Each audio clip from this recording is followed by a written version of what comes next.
नमस्कार दोस्तों। मैं आपका अपना भाई जयेश ग्रैंड सभी भाइयों से विनती है कि इस चैनल को सब्सक्राइब और लाइक करें। महात्मा बुद्ध की इस कहानी में खोने से पहले एक प्यारा सा कमेंट ज़रूर करें। बुद्ध के शिष्यों में एक शिष्य था अनाथपिंड। वह धनी व्यक्ति था। उसका यह नाम इसलिए पड़ गया था कि वह रोज़ सुबह सुबह अपने घर के बाहर अच्छा अच्छा भोजन बनाकर बैठ जाता था। उसके पास जो आता था उसे वह खिलाता था। वह अनाथों के पिंड को भरता था, अर्थात सबका पेट भरता था। इसलिए उसका नाम अनाथ पिंड पड़ गया। वह अपने काम और नाम से प्रसिद्ध हो गया था। उसका यश दूर दूर तक फैल गया था। बुद्ध ने भी उसकी ख्याति सुन रखी थी। बुद्ध उन दिनों में अपने हजारों सन्यासी भिक्षुओं के साथ वैशाली नगर में उपदेश दे रहे थे और लोगों को असीम शांति प्रदान कर रहे थे। अनाथपिंड को मालूम पड़ा कि मेरे नगर के पास ही बुद्ध अपने अनेक शिष्यों के साथ आए हुए हैं। वह उनके दर्शन करने गया। वहां पहुंचने पर उसे बुद्ध के दर्शन हो गए। बुद्ध शांति, आनंद और प्रेम की मूर्त थे। चेहरे पर मंद मंद मुस्कुराहट थी। उसके वस्त्र पीत रंग के थे और सिर पर जटाएं थी। वे बहुत ही मीठा और नम्रतापूर्वक बोल रहे थे। उनको सैकड़ों लोग बिल्कुल शांत होकर सुन रहे थे। बुद्ध की शांति और आनंद उनके हृदय में उतर रहा था। सत्संग समाप्त हुआ। अनाथ पिंड करीब आया। बुद्ध के चरणों में नमस्कार किया और कहा, मैं अनाथ पिंड हूँ, कहो कैसे आए। मैं चाहता हूँ कि आप मेरे नगर में पधारें। वहाँ के लोग आपके धर्म उपदेश को सुनकर लाभान्वित हो और उनका जीवन आनंद से भर जाए। बुद्ध ने कहा, ठीक है, मैं आऊँगा, तुम व्यवस्था बना लेना। अनाथ पिंड बहुत प्रसन्न हुआ। उसने पुनः बुद्ध के चरणों में प्रणाम किया और एक और बैठ गए। महाकश्यप बुद्ध के शिष्य थे। उन्होंने पिंड को समझाया कि हम यहाँ पर हजारों भिक्षु हैं, तो किसी के घर में तो रुकना संभव नहीं हो पाएगा। इसलिए अच्छा यह रहेगा कि तुम किसी खुले बाग बगीचे में व्यवस्था कर लेना।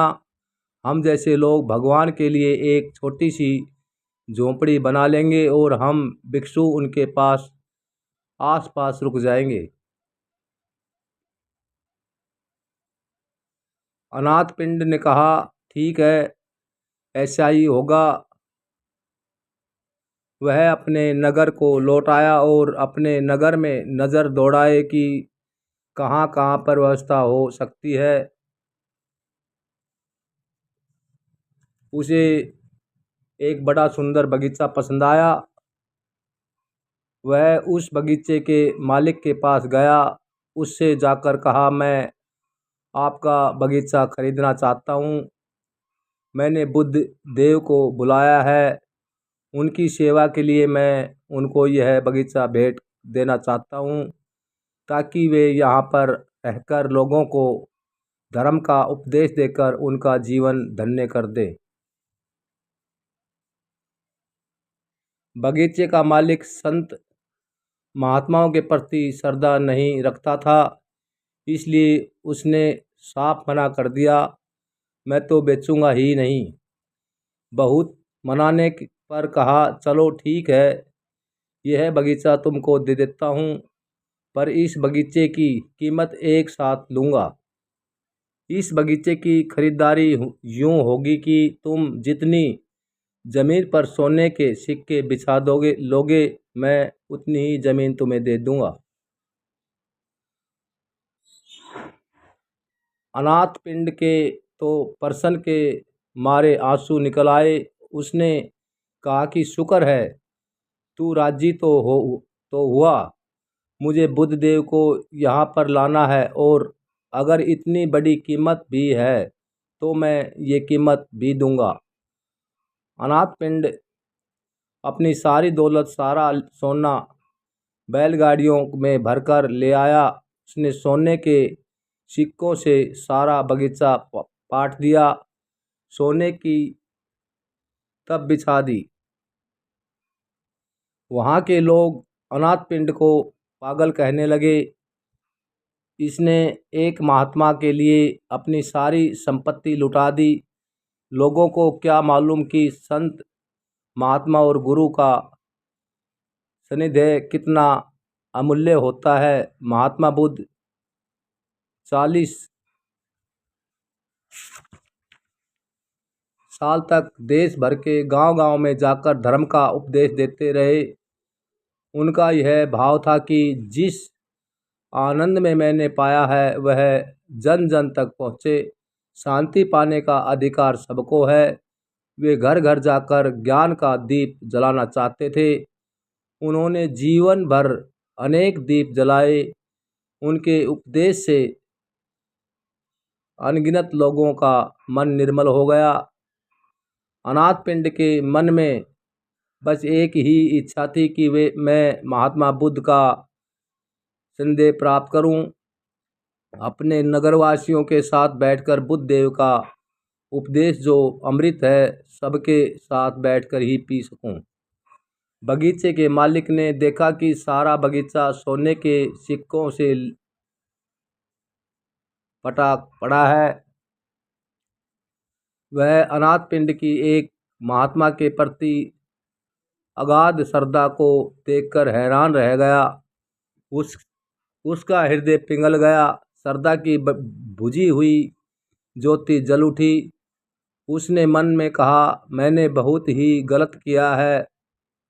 उसने हाथ जोड़कर अनाथ पिंड से कहा, आप इन सारे सोने के सिक्कों को उठा लीजिए। मुझे धन नहीं चाहिए। इस सारे बगीचे को आप मेरी ओर से उपहार समझ लें। अनाथ पिंड ने कहा, अब तो वचन हो चुका है, और अब मैं अपने वचन से नहीं गिरूंगा। अब तो तुम सारी स्वर्ण मुद्राएं उठा लो। मैं इन धन को स्वीकार नहीं करूंगा। ऐसा सुनकर बगीचे के मालिक ने अनाथ पिंड के चरण पकड़कर कहा, आप मुझे माफ़ करें। मैंने आपके साथ जो व्यवहार किया है वह ठीक नहीं था।